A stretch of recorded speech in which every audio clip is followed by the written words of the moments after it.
আসসালামু আলাইকুম এভরিওয়ান, নতুন ভিডিওতে স্বাগতম। তো আজকে আমরা এক্সেলে কিভাবে টেবিল ফরম্যাট করা যায় সে বিষয়ে জানব। তো চলুন কথা না বাড়িয়ে এক্সেল শিটে চলে যাই। তো এক্সেল শিটে চলে আসলাম। এক্সেল শিটে আসার পরে আমরা এখানে আমি আপনাদের জন্য এখানে কিছু তথ্য এবং উপাত্ত রেখে দিয়েছি, যেগুলো দিয়ে আমরা একটি টেবিল ফরম্যাট করে দেখাবো।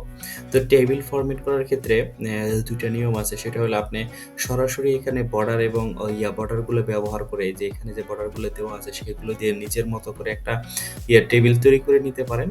অথবা এখানে যে ডিফল্ট সেটিং দেওয়া আছে টেবিলের জন্য সেটা আপনি ব্যবহার করতে পারেন।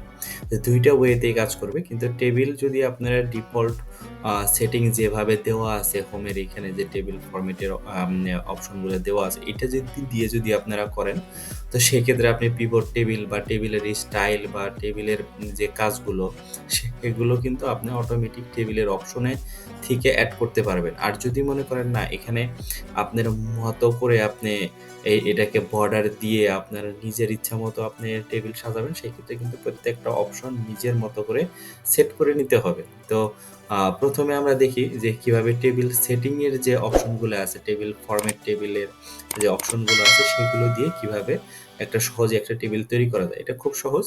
তো যেহেতু আমি ডাটাগুলো এখানে রেখে দিয়েছি, জাস্ট ডাটাগুলোকে আমি সিলেক্ট করব।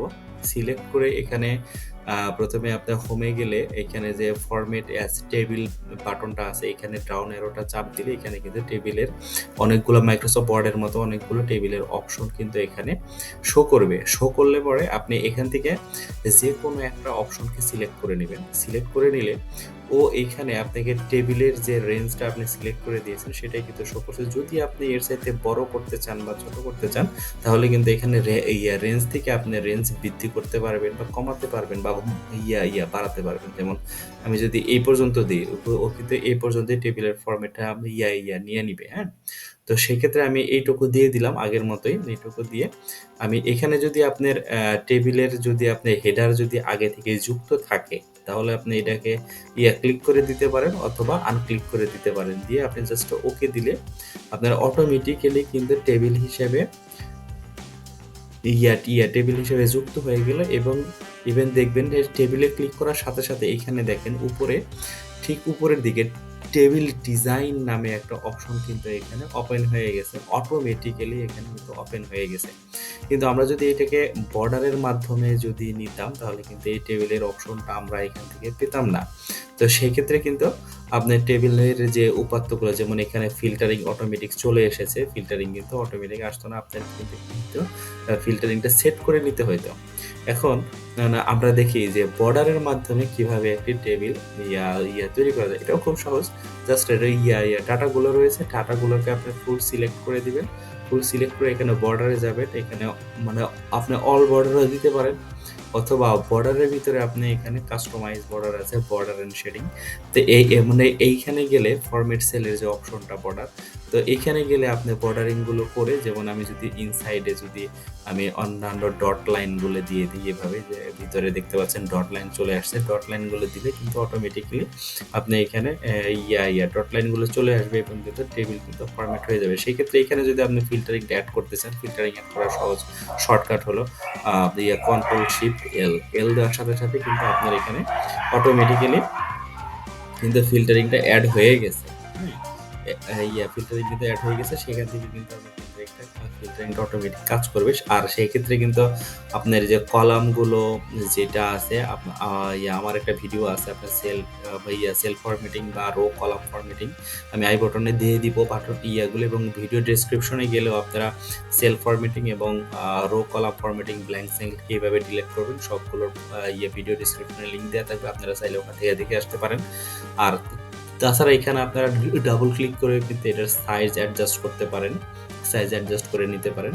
এদের টেবিল ফরম্যাটে যদি আপনারা সরাসরি দেন, অটোমেটিক্যালি কিন্তু সে অটোমেটিক্যালি কিন্তু আপনাকে টেবিল একটা তৈরি করে দিবে। আপনার নতুন করে আর কোনো ঝামেলা পোহাইতে হবে না, অটোমেটিক ফিট হয়ে যাবে। এবং সেক্ষেত্রে কিন্তু আপনি অটোমেটিক সেলগুলো, রোগুলো কিন্তু আপনার কলামের সাথে টেবিলের সাথে অ্যাডজাস্ট হতে থাকবে। ফর এক্সাম্পল, আমি যদি আবার আপনাদেরকে আগের মতো ফরম্যাটে নিয়ে যাই, আগের ফরম্যাটে নিয়ে গেলাম আন্ডু দিয়ে, নিয়ে আমি টেবিল ফরম্যাটে যে টেবিলে আবার ক্লিক দিয়ে দিলাম।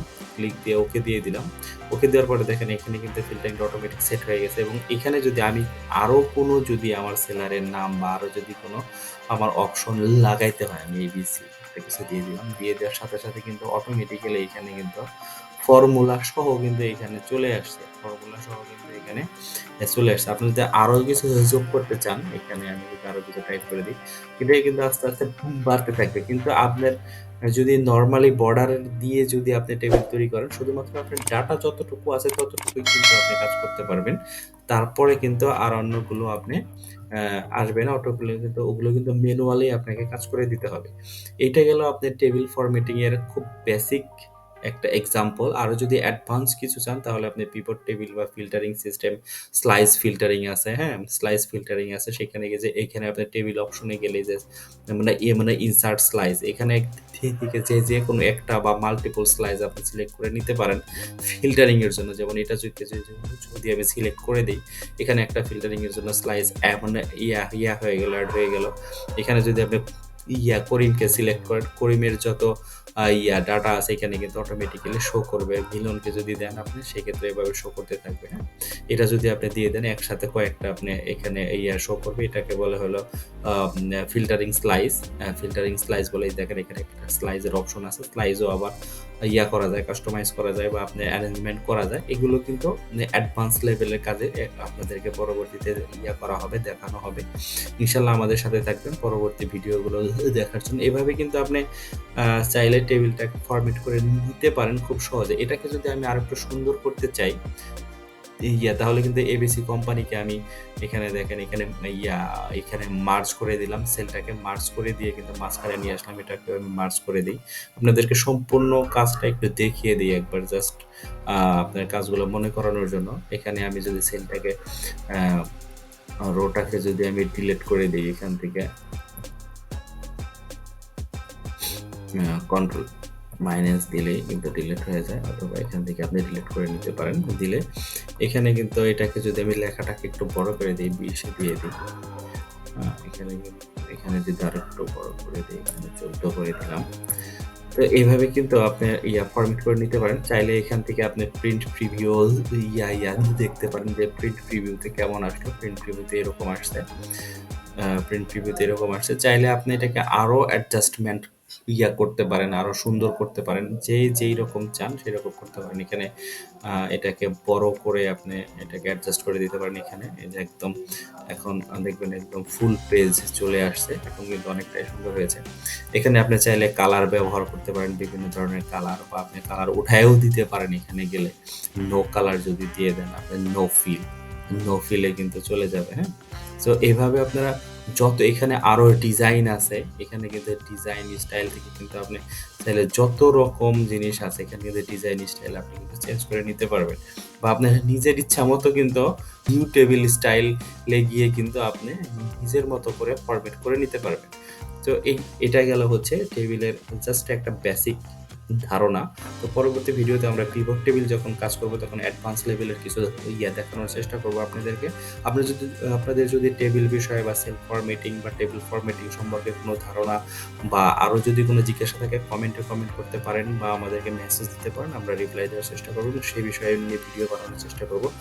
এছাড়া আমাদের চ্যানেলে ভিজিট করতে পারেন। ভিজিটে সেখানে অন্যান্য ভিডিও দেওয়া আছে এক্সেল সম্পর্কিত, এবং অন্যান্য আরও নতুন ভিডিও আসবে মাইক্রোসফট এমএস অফিস সম্পর্কে। সেগুলো দেখুন। আশা করি অনেক কিছু জানতে পারবেন এবং শিখতে পারবেন। যারা সাবস্ক্রাইব করেননি তারা দ্রুত সাবস্ক্রাইব করে নিন। যারা করেছেন তাদেরকে ধন্যবাদ। ভালো থাকবেন, সুস্থ থাকবেন।